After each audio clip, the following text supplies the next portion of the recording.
Hello good morning friends, welcome back to my channel institute of life science. चलिए friends, अब पिछले class में मैंने आपको बताया था एंटीजन के बारे में और मैंने डिस्क्राइब किया था एंटीजन को एक विलेन के रूप में। और उम्मीद है आपको वो वीडियो समझ में आई होगी, वो लेक्चर समझ में आया होगा कि एंटीजन को मैंने क्यों विलेन से कंपैरिजन किया था। खैर, हम अपने टॉपिक को आज आगे बढ़ाएंगे। मैंने पिछले क्लास में आपको बताया था कि मैं नेक्स्ट क्लास में आपको अपने हीरो यानी कि बॉडी के इम्यून सिस्टम का जो हीरो है एंटीबॉडी, उसके बारे में बताऊंगा मैं, जो कि मेरे नजर में एक हीरो की तरह होगा और वह एंटीजन से इंटरेक्ट करके उसे डिस्ट्रॉय करने में पूरी इंपॉर्टेंट रोल प्ले करेगा और हमें इस कीटाणु एंटीजन से मुक्ति दिलाएगा। तो चलिए आज बात करते हैं एंटीबॉडी के बारे में। एंटीबॉडी, देखिए वर्ड को पहले क्लियर करिए। एंटीबॉडी यानी कि ये ऐसा तत्व है जो शरीर में बनता तो है लेकिन किसी के खिलाफ। एंटी माने विपरीत, अगेंस्ट, बॉडी माने किसी शरीर के। यानी जब कोई फॉरेन पार्टिकल या फॉरेन बॉडी, अननोन बॉडी हमारे शरीर के अंदर प्रवेश कर जाती है तो उसके खिलाफ हमारा इम्यून सिस्टम कुछ पदार्थ बनाने लगता है, कोई तत्व बनाने लगता है, तो उस तत्व को हम एंटीबॉडी कहते हैं। ओके, तो एंटीबॉडी कैसा होता है, एंटीबॉडी के क्या लक्षण होते हैं, वो किस तरह से एंटीजन को डिस्ट्रॉय करने में हेल्प करता है, उसके कितने टाइप्स होते हैं, ये सारा चीज हम इस लेक्चर में पढ़ेंगे। तो आइए शुरुआत करते हैं अपने एंटीबॉडी से। तो मैंने बोर्ड पे कुछ लिख रखा है आपके लिए कि कोई पॉइंट छूट ना जाए, ताकि मैं सारा पॉइंट्स आपको डिस्क्राइब कर सकूं, बता सकूं एंटीबॉडी के हर एक प्रॉपर्टी के बारे में। तो एक फिगर आप देख लीजिए। सबसे पहले एंटीबॉडी जो होता है हमारा कैसा दिखता है। एंटीबॉडी हमारा क्या होता है, टेट्रा पॉलीपेप्टाइड चेन का बना होता है, यानी 4 पॉलीपेप्टाइड चेन। आप सब जानते हैं जब अमीनो एसिड्स आपस में मिलकर एक लंबी चेन बनाती है तो उसे पॉलीपेप्टाइड चेन कहते हैं। ये एंटीबॉडीज जो हमारे बॉडी में बनते हैं ये भी 4 पॉलीपेप्टाइड चेन के बने होते हैं। 4 पॉलीपेप्टाइड चेन में 2 छोटे छोटे आइडेंटिकल पॉलीपेप्टाइड चेन और 2 बड़े बड़े आइडेंटिकल पॉलीपेप्टाइड चेन होते हैं। कुल मिला के 4 पॉलीपेप्टाइड चेन होते हैं आपके।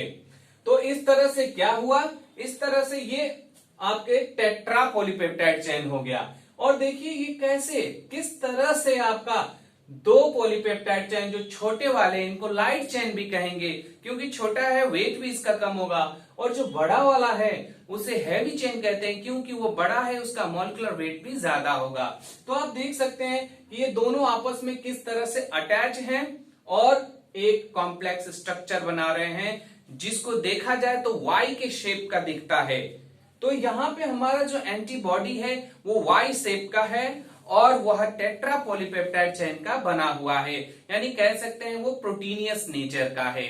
तो चलिए एक एक पॉइंट्स को हम लोग समझते हैं। सबसे पहले हमारा एंटीबॉडी ग्लाइकोप्रोटीनियस नेचर का है। इससे साफ पता चलता है कि इसमें कार्बोहाइड्रेट प्लस प्रोटीन दोनों पाए जा सकते हैं। इसके अलावा इसे हम लोगों ने एक और नाम दिया है इम्यूनोग्लोबुलिन। इम्यूनो इसलिए क्योंकि इम्यून सिस्टम इसको डेवलप कराएगा, और ग्लोबुलिन क्योंकि एक प्रकार का ग्लोबुलिन प्रोटीन है जो ब्लड सीरम में आपके पाया जाता है।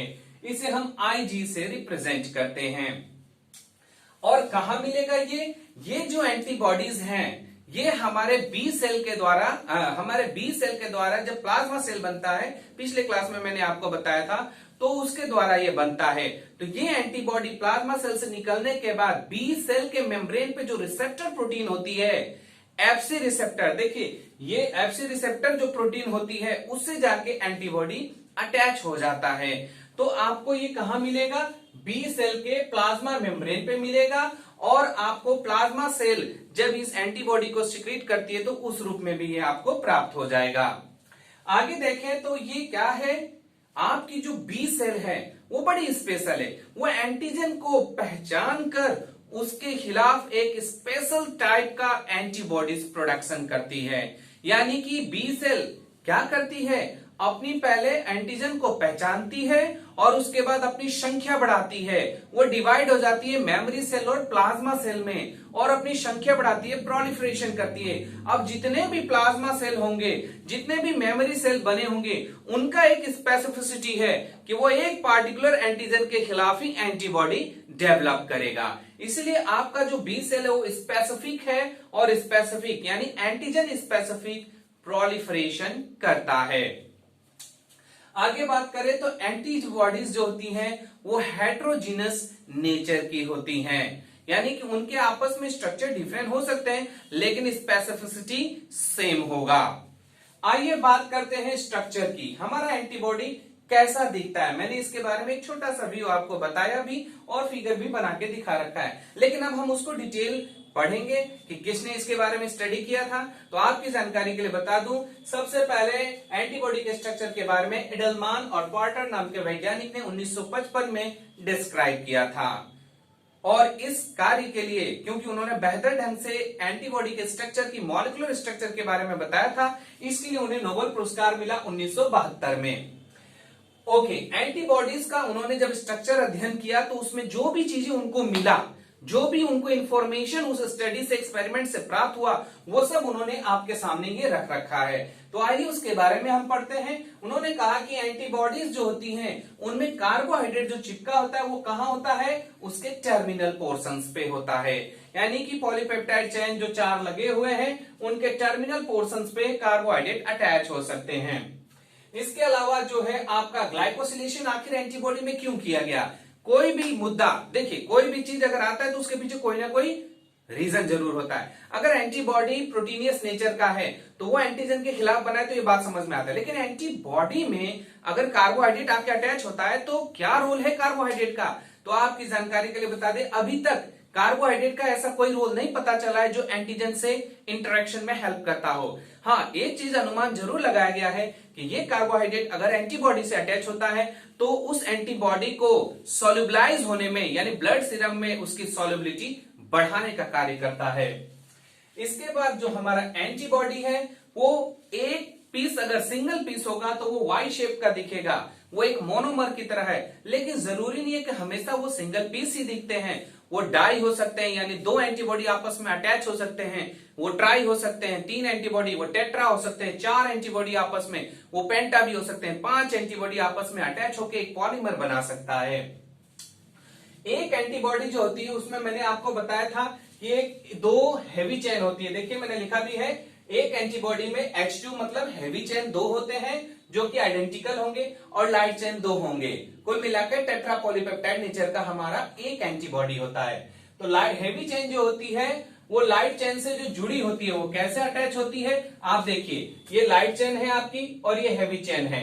देखिए लाइट चेन और हैवी चेन के बीच डाइसल्फाइड बॉन्ड का अटैचमेंट हो रहा है। तो ये डाइसल्फाइड बॉन्ड बना के आपस में अटैच रहते हैं। हमारा जो एंटीबॉडी है क्योंकि वो हेट्रोडाइमर है तो उसकी स्टेबिलिटी भी एक बहुत बड़ा फैक्टर है। वो स्टेबल कैसे होता है, तो जहां पे जिस भी सीरम में या टिश्यू फ्लूइड में आपका एंटीबॉडी पाया जाता है वहां की जो साल्ट का कंसंट्रेशन है वो एक इंपॉर्टेंट रोल प्ले करता है उसकी स्टेबिलिटी के लिए। प्लस इसके एंटीबॉडी के अंदर पॉलीपेप्टाइड चेन में हाइड्रोजन बॉन्ड भी होते हैं और हाइड्रोफोबिक इंटरेक्शंस भी होता है। ये सारे जो इंटरेक्शंस हैं, salt interaction, hydrophobic interaction, hydrogen bond interaction, ये सब तय करेंगे कि आपका एंटीबॉडी किसी पार्टिकुलर फ्लूइड में, भले वो सीरम हो या लिम्फ हो या आपके टिश्यू फ्लूइड हो, उसमें कितना स्टेबल होगा। अगर हम बात करें एक एंटीबॉडी की, तो हमारा एक एंटीबॉडी जो यहाँ पे मैंने फिगर बनाया है उसमें वो वाई शेप का होता है, मैंने अभी जस्ट बताया, और वाई शेप में 2 हेवी चेन H2 और 2 लाइट चेन है। हेवी चेन जो है आपस में आइडेंटिकल होंगे, ये जो हेवी चेन है, ये जो हेवी चेन है, ये एक दूसरे के फोटोकॉपी होंगे और ये कई वैरायटी के बनते हैं। ये जो आपकी हेवी चेन है वो गामा टाइप की हो सकती है, वो अल्फा टाइप की, डेल्टा, म्यू और एप्सिलॉन टाइप की हो सकती है। और ये जो लाइट चेन है ये भी आपस में आइडेंटिकल होंगी और इनकी 2 वैरायटी बॉडी में पाई जाती है। एक है कप्पा लाइट चेन और दूसरा है लैम्डा लाइट चेन।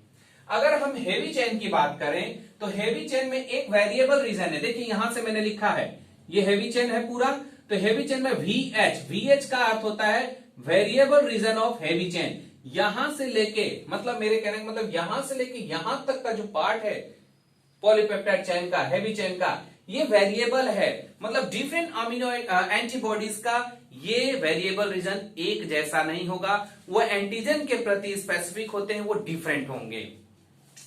और क्या है, और क्या बात बताई गई है इसमें, ये आपका वेरिएबल रीजन, उसी तरह से इसमें कांस्टेंट रीजन भी होता है।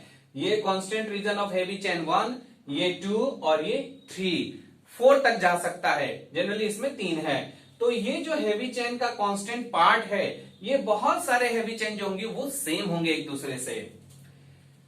ओके, तो एक वेरिएबल रीजन मैंने जस्ट आपको बताया हेवी चेन में, और एक वेरिएबल रीजन में कितने अमीनो एसिड आ जाएंगे, क्योंकि ये पॉलीपेप्टाइड चेन अमीनो एसिड का बना है। तो नंबर 1 अमीनो एसिड से लेके 118 अमीनो एसिड तक यहां से यहां तक आ जाता है। यानी इस पॉलीपेप्टाइड चेन की अगर सीक्वेंसिंग करेंगे तो फर्स्ट नंबर का अमीनो एसिड इधर, जिसका अमीन टर्मिनल फ्री है, और 118 नंबर इधर आ जाएगा। अब 118 के बाद 119 वाला जो अमीनो एसिड होगा, उसके बाद जो भी होगा वो सब कांस्टेंट रीजन वाले होंगे, वो हेवी चेन का सेम होगा, उसकी प्रॉपर्टी डिफरेंट नहीं होगी।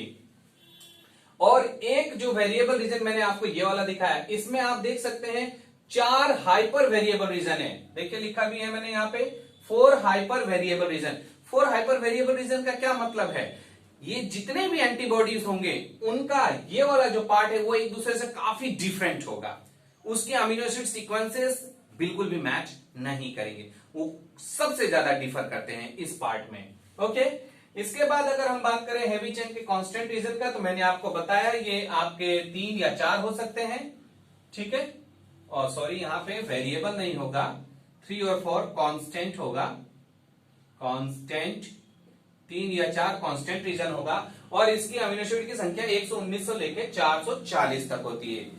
एक हेवी चेन का अगर आप मॉलिक्यूलर वेट निकालेंगे तो वो कितना होगा, 50,000 यानी 50 kd, 50,000 डाल्टन, ठीक है। जिसमें मैंने आपको ये बताया कि इसके एक वेरिएबल रीजन होता है, उसमें 4 हाइपर वेरिएबल रीजन और 118 अमीनो एसिड होंगे टोटल, और 3 से 4 कांस्टेंट रीजन हो सकते हैं, उसमें करीबन आपका 119 से लेकर 440 तक अमीनो एसिड आते हैं। अगर हम यहां बात करें लाइट चेन की, चलिए अब लाइट चेन की बात करते हैं। तो लाइट चेन में भी क्या है, एक वेरिएबल पार्ट है, वेरिएबल रीजन, और एक कांस्टेंट रीजन है। VL मतलब variable region of light chain, और CL मतलब constant region of light chain. तो आप देख सकते हैं ये दोनों एक साथ जुड़ा हुआ है। इसके अलावा वेरिएबल रीजन में इसका 3 हाइपर वेरिएबल रीजन भी है। देखिए जैसे यहाँ पे 4 था हेवी चेन में, इसमें 3 है। ओके, तो यही सारी बातें हैं। लाइट चेन में एक वेरिएबल रीजन है जो 1 से लेके 109 अमीनो एसिड से बना होगा, और उसमें 3 हाइपर वेरिएबल रीजन, जबकि कांस्टेंट रीजन जो होता है वो एक होता है, वो 110 से लेकर 214 अमीनो एसिड का होता है। अगर लाइट चेन की बात करें तो इसकी वैरायटी 2 प्रकार की होती है जो बॉडी में पाई जाती है। एक है आपका कप्पा, जिसमें 214 अमीनो एसिड होते हैं, और आपके बॉडी में जितने भी एंटीबॉडीज पाए जाते हैं उसमें 60% एंटीबॉडीज में कप्पा चेन लगी रहती है। जबकि दूसरा वैरायटी है वो लैम्डा चेन है। लैम्डा चेन जो है 215 अमीनो एसिड का बना होता है, और उसमें करीबन आपके बॉडी में जो 40% एंटीबॉडीज बनते हैं उसमें लैम्डा वैरायटी की लाइट चेन लगी रहती है। ओके, अब बात करते हैं कि एंटीबॉडीज एक दूसरे से किस मैटर में डिफर करते हैं। तो मैंने आपको बताया था कि एंटीबॉडीज का ये जो कांस्टेंट रीजन है वो मैच कर सकता है, लेकिन ये ऊपर वाला पार्ट जो है वो वेरिएबल रीजन है, वो मैच नहीं करेगा, क्योंकि हर एंटीबॉडी का अपना अपना स्पेसिफिक होगा। अगर कॉलरा के प्रति कोई एंटीबॉडी बना है तो उसका वेरिएबल रीजन कॉलरा के इपिटॉप के हिसाब से होगा। अगर आपका पोलियो वायरस के खिलाफ एंटीबॉडी बना है तो पोलियो वायरस के इपिटॉप के खिलाफ आपका क्या होगा, ये एंटीबॉडी क्या बोलते हैं, CDR रीजन होगा, कंप्लीमेंट्री डिटरमाइनिंग रीजन होगा। तो देखिए यहां पे क्या लिखा है, antibody differs in their complementary determining reason. यही है कंप्लीमेंट्री डिटरमाइनिंग रीजन। कंप्लीमेंट्री क्यों कह रहे हैं, क्योंकि जो पैथोजन होगा उसका जो इपिटॉप होगा उसका शेप और साइज इस वेरिएबल रीजन के शेप और साइज से मैच करेगा, उससे कंप्लीमेंट्री होगा। ठीक है, जैसे हर ताले की एक स्पेशल चाबी होती है, वैसे ही इनका भी एक कंप्लीमेंट्री शेप होगा, तो वो एक दूसरे में फिट हो जाते हैं। तो इस मैटर में सारे एंटीबॉडी एक दूसरे से डिफर करेंगे। एक्सरे के थ्रू क्रिस्टलोग्राफी एनालिसिस की गई तो उसमें पता चला कि एंटीबॉडी जो हम लोग ये स्ट्रेट पॉलीपेप्टाइड चेन बना के पढ़ रहे हैं, ऐसा नहीं होता है। आपका जो पॉलीपेप्टाइड चेन है वो फोल्डेड नेचर का होगा, कुछ इस तरह से। तो ये देखिए यहां से शुरुआत हो रही है ये हैवी चेन की। अगर मैं यहाँ पे NH3 लिख दूं तो कोई गलत नहीं है, NH3+, यहाँ भी NH3+, और यहाँ पे COO नेगेटिव कार्बोक्सिल टर्मिनल वाला। ठीक है, अब देखिए ये पॉलीपेप्टाइड चेन है और इस तरह से फोल्ड हो गई, फिर ये पॉलीपेप्टाइड चेन इस तरह से फोल्ड हो गई। अब सवाल है ऐसा कैसे हो गया? तो देखिए मैंने यहाँ पे क्या दिखाया, वेरिएबल रीजन का 2 पार्ट है और वहां पे सिस्टीन होगा, एक यहाँ पे सिस्टीन अमीनो एसिड होगी और दोनों के बीच डाइसल्फाइड बॉन्ड बना है। तो अब आप समझ सकते हैं कि 2 सिस्टीन अमीनो एसिड है और दोनों के बीच डाइसल्फाइड बॉन्ड बनेगा तो दोनों एक दूसरे के करीब आने की कोशिश करेंगे, तो बीच में जो अमीनो एसिड होगा वो लूप बन के बाहर निकल जाएगा। यानी कि यहां पे डाइसल्फाइड बॉन्ड बन रहा है, यहां पे डाइसल्फाइड बॉन्ड बन रहा है। इसी कारण क्या हो गया, ये लूप फॉर्मेशन हो गया। ठीक है, यहां पे एक सिस्टीन अमीनो एसिड, यहां पे एक सिस्टीन, आपस में वो डाइसल्फाइड बॉन्ड बना दिया तो बीच का अमीनो एसिड एक लूप के फॉर्म में बाहर की ओर निकल गया। तो आपका जो एंटीबॉडी है उसमें जो पॉलीपेप्टाइड चेन लगे हैं वो कैसे हैं, लूप फॉर्मेशन कर रहे हैं। तो पूरा पॉलीपेप्टाइड चेन में कई सारे लूप मिलेंगे और इन सबके लिए जिम्मेदार इंट्रा डाइसल्फाइड बॉन्ड होता है। इसके अलावा 2 पॉलीपेप्टाइड चेन जो है आपस में जुड़े हैं, तो मैंने ऊपर बताया था डाइसल्फाइड बॉन्ड से। इसके अलावा हेवी चेन भी आपस में जुड़े हुए हैं डाइसल्फाइड बॉन्ड से। ये वाला जो पार्ट होता है हेवी चेन का, इसे हिंज रीजन कहते हैं। ये फ्लैक्सिबल हो सकता है, वेरिएबल हो सकता है, हर एंटीबॉडी का सेम होगा ये जरूरी नहीं है, उसकी लेंथ छोटी बड़ी हो सकती है। और यहां पे दिखा रहा हूं मैं, क्या दिखा रहा हूं कि पेपेन नाम की एक एंजाइम से अगर एंटीबॉडी को आप ट्रीट करेंगे तो वो इस एरिया में कट करती है, डाइसेक्ट करती है, यानी पॉलीपेप्टाइड चेन को यहां पे तोड़ती है। ओके, वापस आते हैं यहाँ पे हम लोग एक्सरे क्रिस्टलोग्राफी एनालिसिस से ये तो पता चल गया कि एंटीबॉडी हमारा स्ट्रेट पॉलीपेप्टाइड चेन का नहीं, फोल्डेड पॉलीपेप्टाइड चेन के एसोसिएशन से बनता है। अगर उनकी बात समझे तो ये एक सैंडविच मॉडल की तरह है, देख सकते हैं आप, यहाँ पे एक पॉलीपेप्टाइड चेन, यहाँ पे एक पॉलीपेप्टाइड, एक दूसरे के ऊपर ओवरलैप कर रहा है। ठीक है, तो यहाँ पे मैंने बताया सैंडविच में क्या है, 2 anti parallel beta pleated sheet वो एक दूसरे से कैसे जुड़े होते हैं, लूप्स के माध्यम से जुड़े होते हैं, इसलिए उसको सैंडविच मॉडल बताया गया है। सैंडविच तो आप अच्छी तरह जानते हो, जैसे कि एक ब्रेड के ऊपर दूसरा ब्रेड, बीच में आलू, तो वैसे ही यहां पे भी है। यहां पे एक बीटा प्लीटेड शीट जो कि एंटी पैरेलल होंगे, आपने पढ़ा होगा प्रोटीन का स्ट्रक्चर तो आपको मालूम होगा बीटा प्लीटेड शीट जो है सेकेंडरी स्ट्रक्चर होता है प्रोटीन का। ये 2 वेराइटी में है, एक पैरेलल बीटा प्लीटेड शीट और एक anti parallel beta pleated sheet. यहां पे क्योंकि ये भी तो प्रोटीन का ही बना है, तो यहां पे भी 2 बीटा प्लीटेड शीट लेकिन एंटी पैरेलल होंगे, वो एक दूसरे के ऊपर आते हैं लूप के फॉर्मेशन के कारण और एक सैंडविच स्ट्रक्चर डेवलप कर लेते हैं। इसके अलावा जो स्ट्रैंड्स होती हैं, ये जो स्ट्रैंड्स है पॉलीपेप्टाइड चेन की स्ट्रैंड्स हैं, इनमें क्या खास बात है, शीट के अंदर जो बीटा प्लीटेड शीट अगर एक है तो उसके अंदर जो स्ट्रैंड्स होते हैं वो हाइड्रोजन बॉन्ड के द्वारा एक दूसरे से बंधे होते हैं और स्टेबलाइज होते हैं।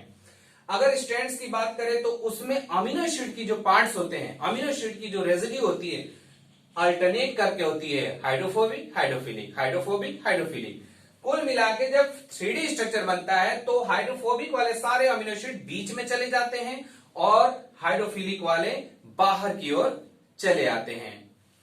अगर हम बात करें 2 शीट की, 2 बीटा प्लीटेड शीट के आपस में स्टेबलाइजेशन की, तो वो स्टेबलाइज होते हैं एक दूसरे से कैसे, हाइड्रोफोबिक इंटरेक्शन करके और कंजर्व डाइसल्फाइड बॉन्ड के बनने से। जैसे ये एक पॉलीपेप्टाइड चेन है, ये एक पॉलीपेप्टाइड चेन, तो इनका आपस में हाइड्रोजन बॉन्ड भी होगा और देखिए ये डाइसल्फाइड बॉन्ड भी बना है। तो ये डाइसल्फाइड बॉन्ड कंजर्व है, वो हमेशा बनेगा, तब जाके ये जुड़ते हैं आपस में। अगर हम वेरिएबल डोमेन की बात करें तो वेरिएबल डोमेन अगर आप देखेंगे तो कांस्टेंट डोमेन से बड़ा होता है साइज में, ये हमेशा याद रखना होगा आपको। अगर मैंने आपको जस्ट अभी बताया कि अगर ये एंटीबॉडी है और इसको मैंने एक बीकर में ले लिया या टेस्ट ट्यूब में ले लिया एंटीबॉडी का सॉल्यूशन और उसमें पेपेन नाम की एंजाइम डाल दिया, तो वो एंजाइम जाके यहां पे डाइसेक्ट करेगी। अगर एंजाइम यहां पे डाइसेक्ट करेगी तो ये यहां से टूट जाएगा। और मैंने बताया कि इनके बीच में डाइसल्फाइड बॉन्ड भी है, ऐसे ये लाइट चेन और हेवी चेन। तो अब आप समझ सकते हैं कि क्या मिलेगा आपको अगर पेपेन एंजाइम से आप इसको ट्रीट करते हैं। तो ये देखिए, इसको फैब कहा जाता है। फैब मतलब क्या होता है, फ्रैगमेंट ऑफ एंटीजन बाइंडिंग। देखिए ये एंटीबॉडी का जो पार्ट है ऊपर वाला, ये क्या था, एंटीजन को पकड़ने वाला पार्ट था, तो इसको क्या कहेंगे, फ्रेगमेंट ऑफ एंटीजन बाइंडिंग। और ये जो नीचे वाला हिस्सा था ये क्या था, FC fragment, fragment of constant region. Her antibody का ये कांस्टेंट होगा, है ना। और ये वाला जो है एंटीजन को बाइंड करने वाला फ्रेगमेंट है। तो जब पैपेन एंजाइम से आपने इसको डाइसेक्ट किया, उसको डाइजेस्ट किया, तो आपको क्या मिला, दो फैब फ्रेगमेंट मिले, एक टुकड़ा ये, एक टुकड़ा ये एंटीजन को पकड़ने वाला, और एक एफसी फ्रेगमेंट। तो वही बात यहां पे लिखिए, अगर पैपेन एंजाइम से ट्रीट करेंगे तो दो फैब फ्रेगमेंट मिलेगा और एक एफसी फ्रेगमेंट मिलेगा।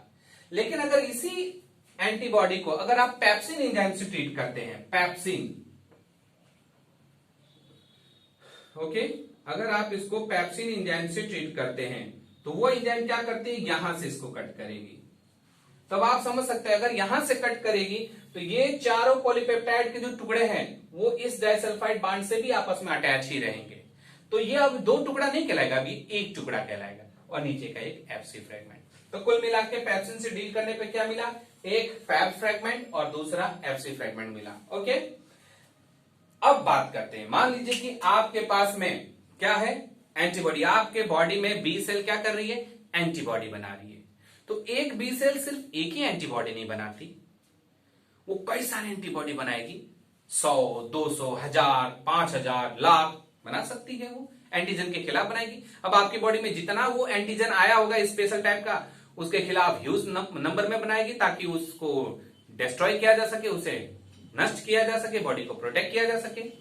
तो एक बी सेल के द्वारा जितने भी एंटीबॉडीज बनेंगे, जितने भी, वो 1000 हो, लाख हो, 2 लाख हो, 3 लाख हो, कोई मतलब नहीं है, वो सारे एंटीबॉडीज जरूरी नहीं है कि एक दूसरे से मैच करेंगे, उनके स्ट्रक्चर में डिफरेंस हो सकता है।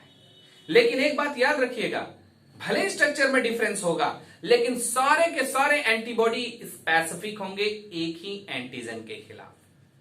अगर आपकी बी सेल ने 1 लाख एंटीबॉडी बनाया है रियो वायरस के खिलाफ, कॉमन कोल्ड के वायरस के खिलाफ, तो वो 1 लाख जितने भी एंटीबॉडी बने सब के सब रियो वायरस पे ही अटैक करेंगे, उसी को डिस्ट्रॉय करने की कोशिश करेंगे।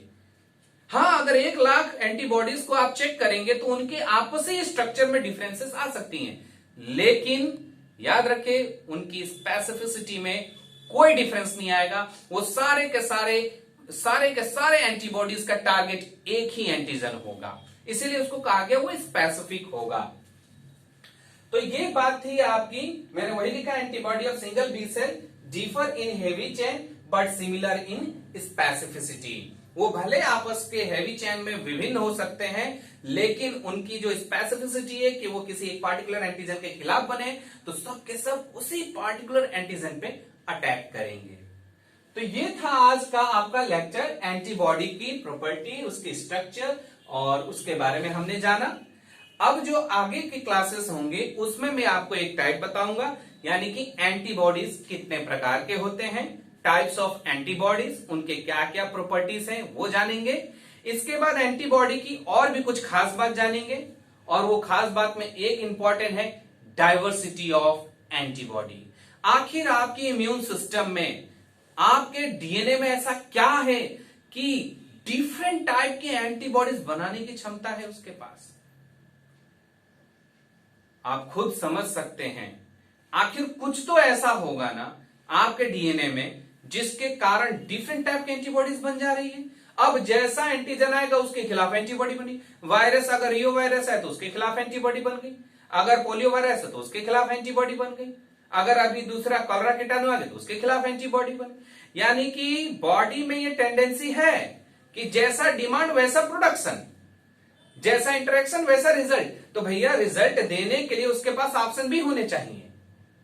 अगर आपके पास ऑप्शन ही नहीं है तो फिर रिजल्ट देंगे कैसे आप। तो यही सारी बातें हैं, ये सब हम अगले लेक्चर में सुनेंगे। और आज के क्लास के लिए बहुत बहुत thank you for attending the class, और अगली क्लास में हम लोग फिर से मिलेंगे।